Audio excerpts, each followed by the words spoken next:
everyone, I'm Michelle McLean, your host for Tip Radio, Top Industry Professionals, where we showcase dynamic professionals from around the globe in all sorts of industries, here to talk about their stories of inspiration and success.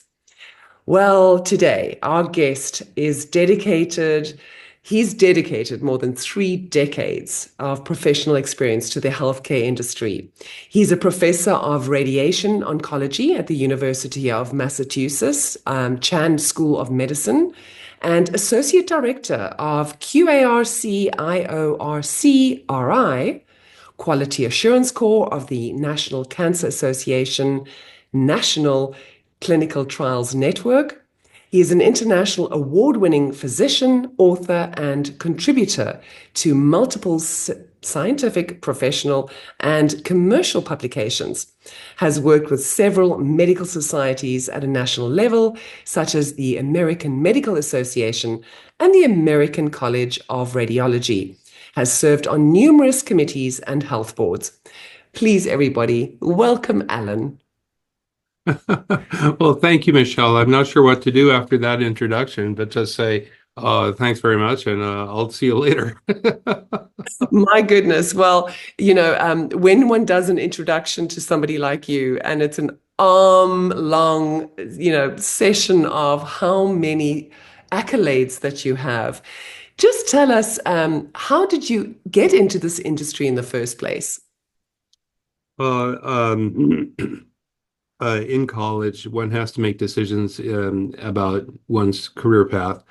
And I've always loved science and I've always loved people. So a combination of science and people was sort of the natural pull that took me into medicine in the first place. It's high tech and high touch. I ended up becoming a radiation oncologist, which really embodies that quite well, because the technology that we use is, science at the very cutting edge of particle physics. But at the same time, we're dealing with folks who are facing really difficult challenges with cancer diagnoses. And the joy and beauty of being able to help people through that and get to the other end and actually see folks live and thrive and enjoy a great quality of life, and then have them come back years later with pictures of children and grandchildren. That's incredibly rewarding. So what pulled me in was indeed fulfilled in my work. And so it gives me a great deal of joy coming in every day. But the fundamental point was science and people, high tech, high touch, and that's what I was looking for, and that's what I found. So I count myself very fortunate. So, what would you say with all the accolades that you have? So, I think I originally met you at one of the summer soirees for IAOTP, and then we were in New York together at the Plaza Hotel and the NASDAQ billboard you were on, and in Las Vegas, and recently in Nashville. I'm sorry I didn't get to join you there, but you won the award for, or shall we say, your accolade is the IAOTP's top radiation oncologist and top 25 global impact leader and the presidential award. So this is what you've achieved. What would you say from your life's work? What are your highlights? Well, I guess there have been so many things which have been wonderful moments for me, and I've been very, very lucky, very privileged. And honestly, I think there are so many doctors and scientists and people in general who've achieved tremendous things, and not everyone gets to shout about it. So I'm honored and humbled by that, especially. I think among the most extraordinary events for me, there are different categories in a way. In terms of doing science, in my work at Dartmouth before I came to the University of Massachusetts, I had opportunity to explore hyperbaric oxygen as a way of actually making radiation work better. And this was something that we explored for years and came out with a couple of publications on, and were really, I think, in some ways, we did things which others had never done in the world, which was truly exciting. And to see that this actually, in principle at least, could be applied and make these treatments work even better. Lots of additional work to be done and ways to explore that and different ways that technology could be applied. But just to be part of that was extraordinary. A part of the lesson there is that science, and as well as all of education, all of our knowledge, all of society really is a team approach. We each have our little, corners where we're very good at something, and then we can explore it and then communicate that to other people, and then others run with it. And then it is really ultimately, we all stand on the shoulders of giants who came before. But for me, much of the reward has not been in just achieving some kind of scientific, just bit of knowledge. It's really working with people, and I love to teach. So one great highlight for me was the founding of the residency for radiation oncology at Dartmouth. Very few physicians get a chance to actually create a residency program. There are residencies out there, many of them obviously in different fields and folks, but once they're there, they're there. And to actually be able to build a new one, especially at an Ivy League center, it was just dumb luck being there at the right time and having a chance to do that. But to be able to create that was wonderful, and something which I hope will be a legacy which goes into the future. So, but in any case, to see the students who've already come into that, become residents, and then come out and are now young physicians, radiation oncologists in leadership roles around the country, that's pretty cool. Um, and part of the teaching aspect too for me has also been working with medical students. Uh, and it's not just radiation oncology, but medicine in general. One of the common themes in my life has been that science, it goes back to that high tech, high touch idea. Science is not just about technology. It's not just about figuring out the latest new gadget or the latest new innovation. It has very much to do with people. So I think medicine, especially, obviously, is science applied to people.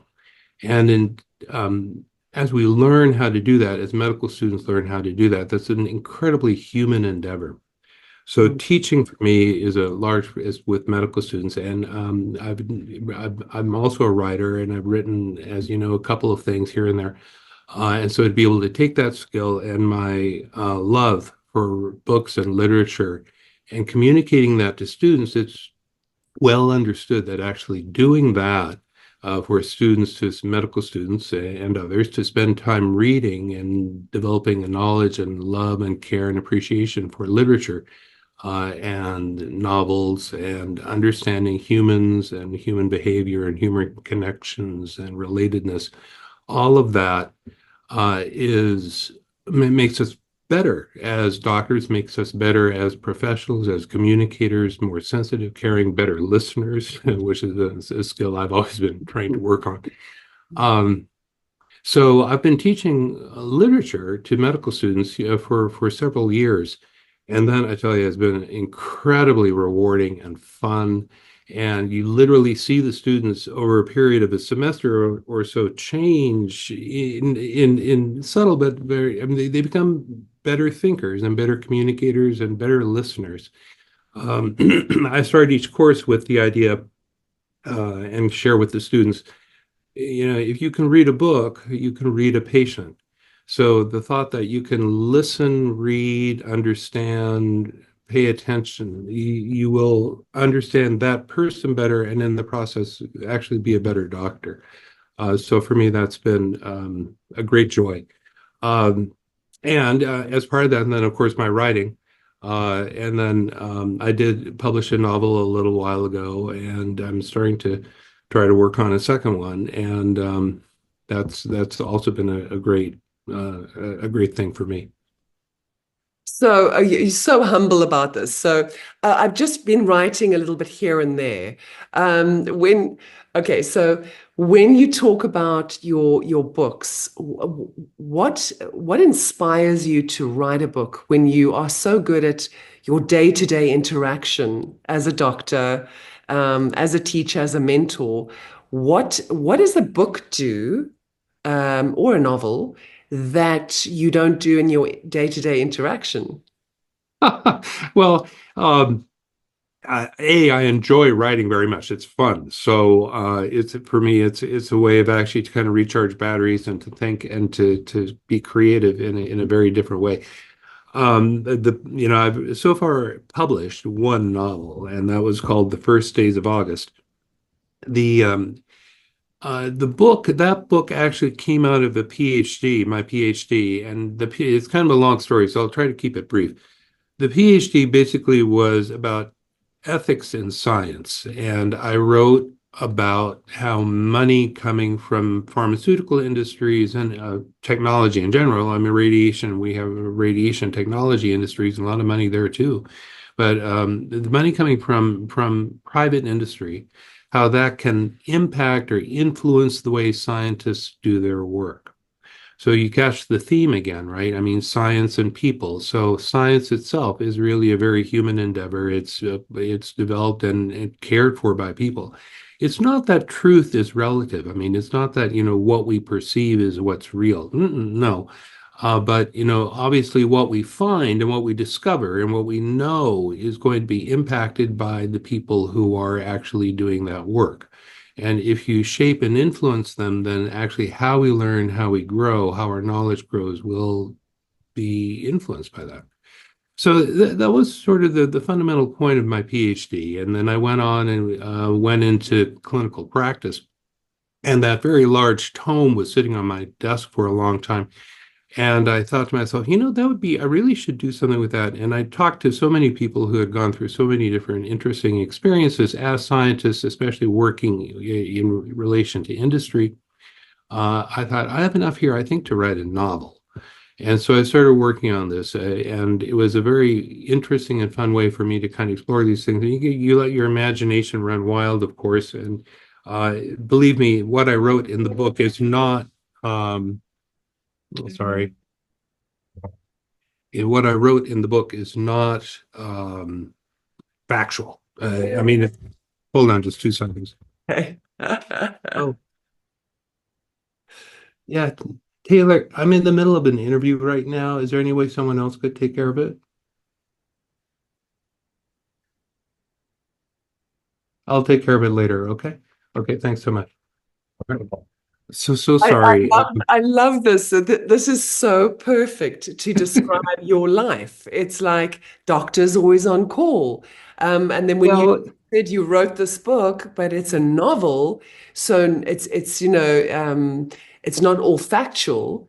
That is really intriguing because yeah, well, it's not. Well, I mean, the point is, like, I mean, the storyline is about a young neurosurgical resident. His name is Steve August. And that's, by the way, the first days of August doesn't refer to the month of August. It's kind of a joke in the title, but rather it's the first days of this guy who ends up, oh, for goodness sake. Yeah, hello. love it. Um, Okay, thanks. I'll be there later. Okay, This is perfect. I had it in my schedule that we're supposed to be blocked from 8 to 9. It's in No, my schedule. Anyway, no. so But this is what our members at IAOTP really get, is that everybody has the multiple. I mean, I just had to ask my parents in Namibia to please just stay in their room so I could do the interview. Please don't come and get some food in the kitchen. And I feel so bad, but you uh, know, anyway, so I'm so sorry. I don't know if anyway. So not at all, not at continuing, all. I don't know if this will get stay in the interview, which is fine by me, or edit No, out. no, we can do whatever you like, but I quite like banter.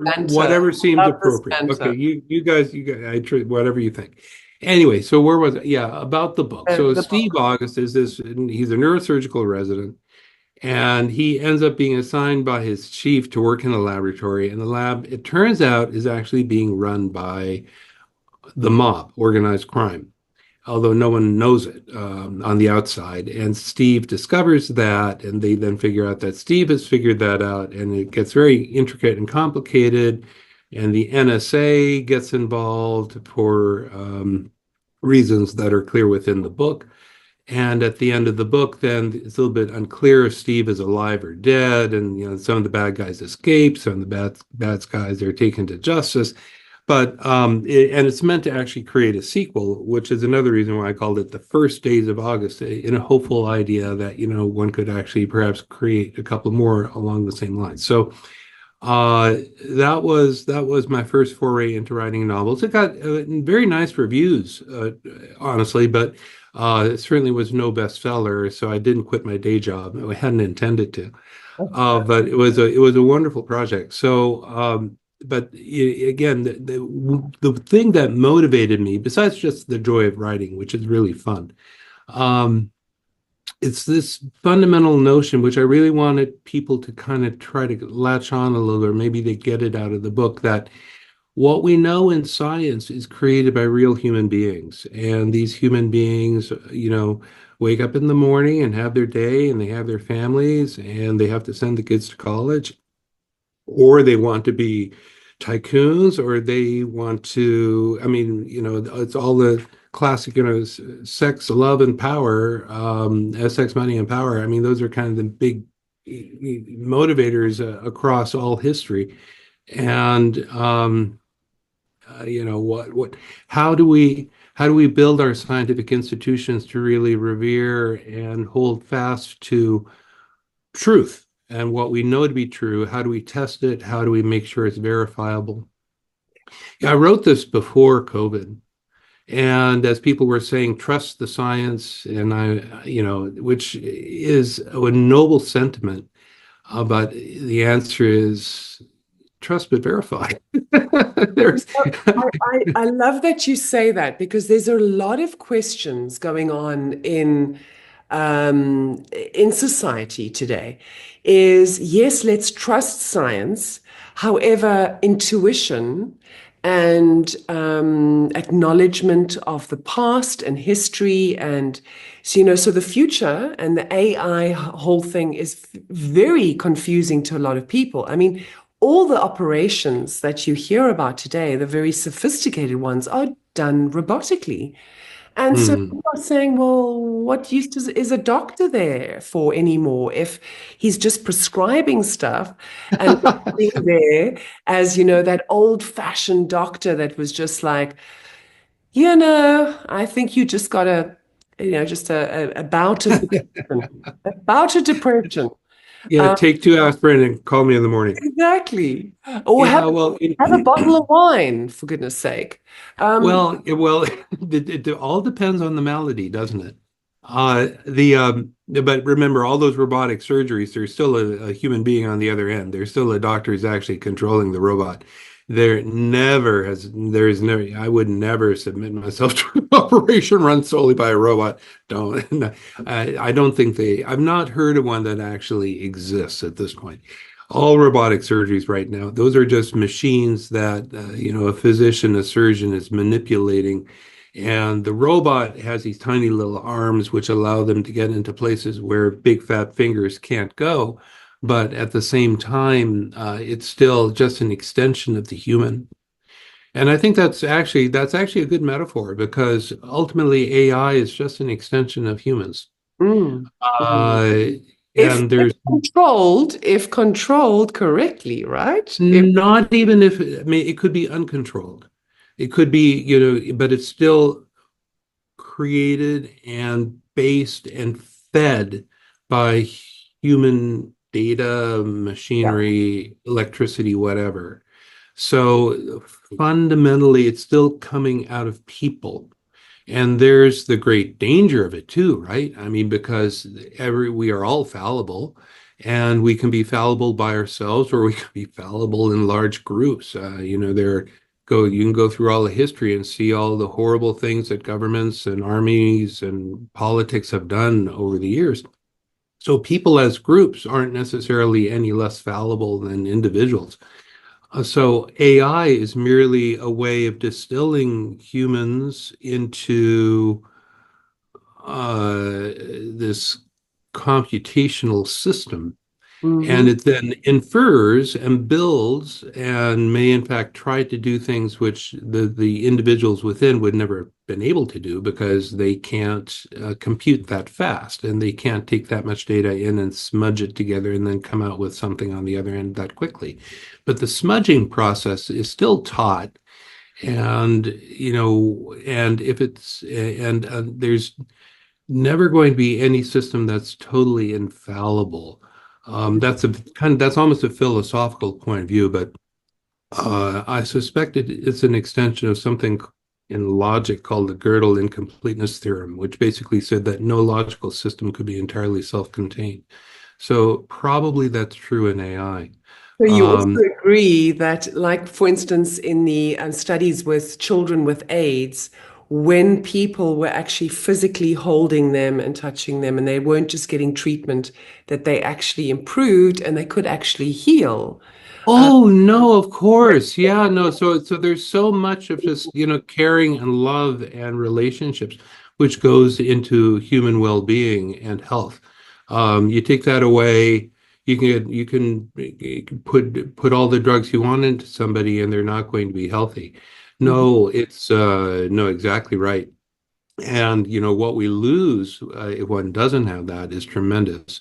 What we gain if someone does have that, and the caring and the human connections, and especially true for children, and oh my God, for babies. I mean, they're designed for that, right? And we're designed for that. We see a little toddler, and you light up. You're like, oh, look, it's a baby. And then even if they're, malnourished or they're in pain, even more so that your heart breaks and then you want to go out, extend that, that's part of being a human being. And, that importance those relationships and what we learned in infancy and as we grow up and build, that all extends out from there. You can't teach that in AI.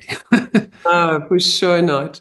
One of the burning questions I get all the time is, with the escalation of so many cancers in society today, what would you say is the biggest perpetrator of cancer? Is it hereditary, genetics? Is it our lifestyle, the fact that we have technology all around us every day? I mean, we're on our computers, on our phones, there's microwaves, there's this. I am so confused because I've got very healthy people around me, like physically, they're runners, they're sports people, they're dedicated, they're disciplined, and they get cancer, lung cancer. They've never smoked. What are the chances of that? Well, I had a patient who once asked me a really crazy question, and they didn't mean to ask it. It was actually, I think the fellow was thinking about prostate cancer, which is a very common cancer among men. And he asked me, he said, but he got it wrong in that he asked, so is it true that if you don't die of anything else, you'll die of pancreatic cancer?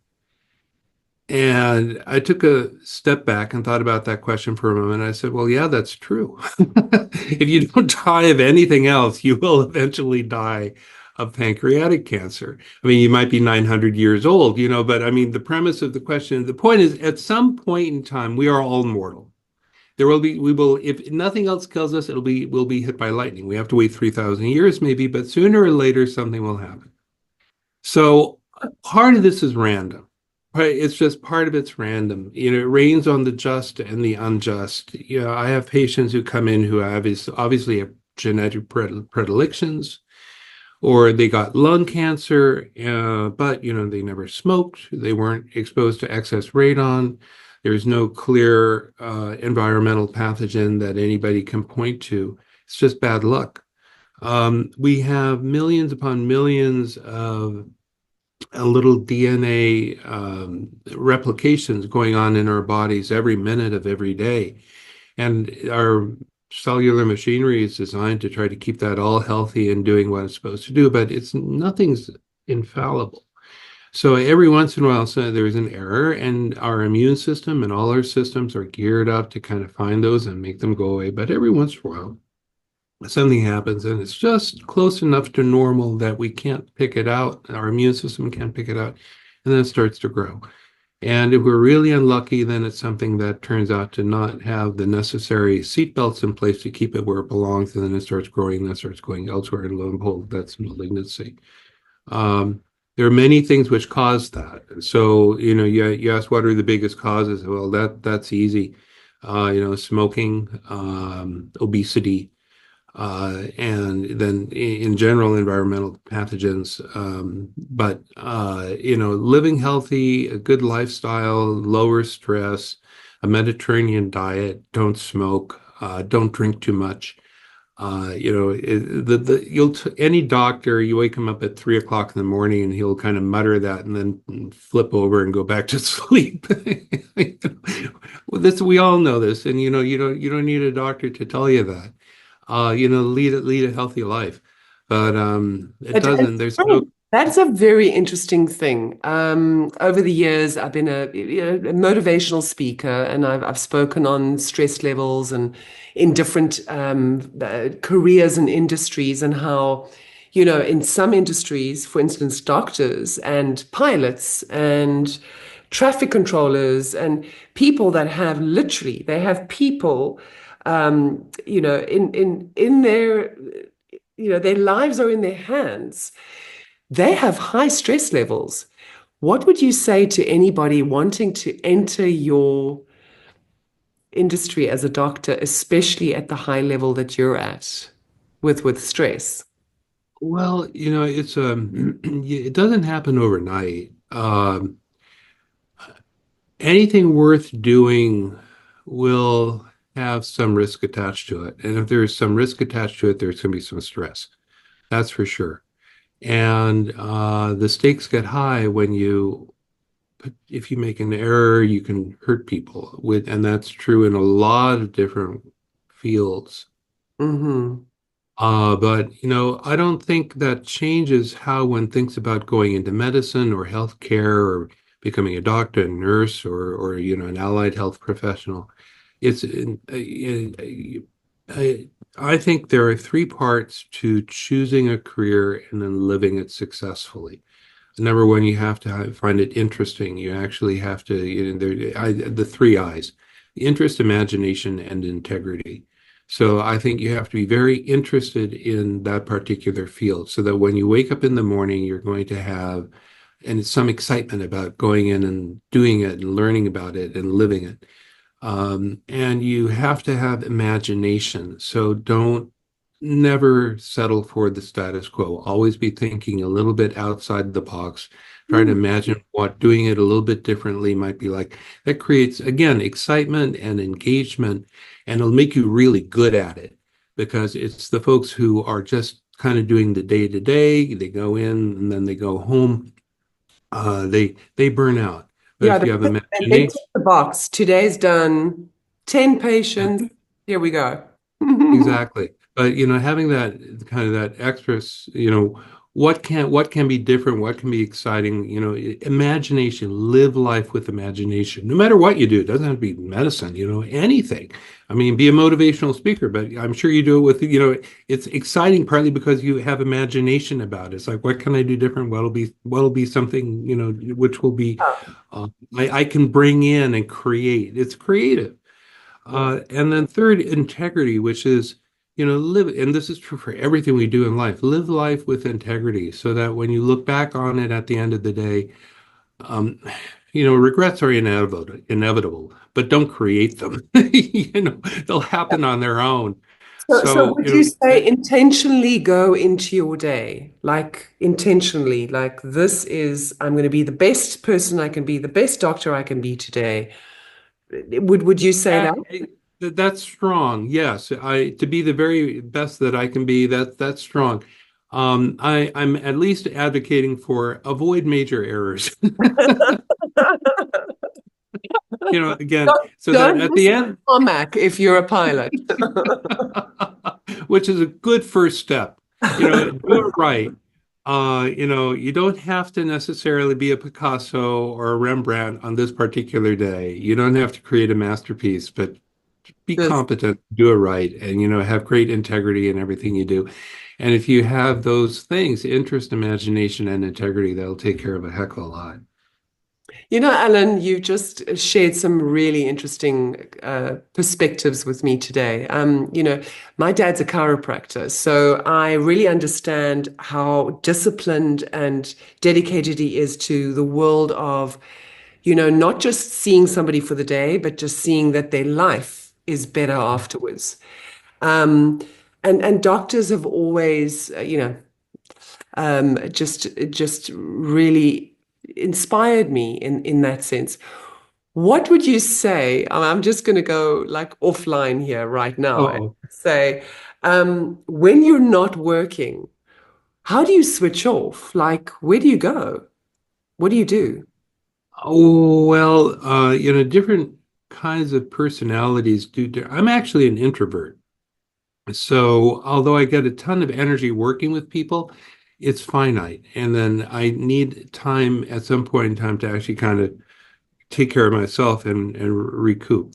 So, writing is one thing which for me is great. And again, it allows me to be imaginative and creative and allows me to be myself, but in a kind of in a controlled, self rejuvenating place. Also, music. I love to play jazz piano, and so for me to sit down for a half hour and it's I'm not very good, but I am good enough that people pay me to play. So technically, I'm professional. They don't pay me very much, but I mean, Yeah. This is so the first I've heard. You're a doctor and you get paid to be a musician. well, I can, yeah. I mean, during medical school, that was how I paid a lot of the bills. So I played weekends at a couple of different gigs here and there, and I got to know some very interesting parts of the world in Cambridge and Boston, which medical students don't normally get exposed to. It's very interesting. Fascinating. So I did have little pictures of the Italian mob at one point. It's very interesting, but that's another story. But yeah, no, I used to play jazz piano on weekends. But even now, I mean, piano is my first love. Yeah, it's really always been my first love. I've been playing since I was age 7, and in college we had a jazz trio. I sang and danced with the music troupe called Up with People for a year between medical school, excuse me, between college and medical school, and again played a lot of clavinet, synthesizer, piano. And then during med school did that. And so even now, gosh, now 60 years, no, not quite, more than 50 years since starting to play piano, it's still for me probably my greatest joy. So, and I love having people enjoy what I do and listen to me play, but I'm very happy to do it by myself. So for me, that's a great recharge. Really is. I reflecting on that a little bit. I think for me, and probably this is true for people in general, you recharge well when it connects you to something which is deep inside you, inside your core. Quite often, that's something from your childhood or your youth. And if you always keep touch with your childhood in a way, it keeps you young, and it also, again, is part of that integrity thing. It reminds you of who you really are. And there's great value in that.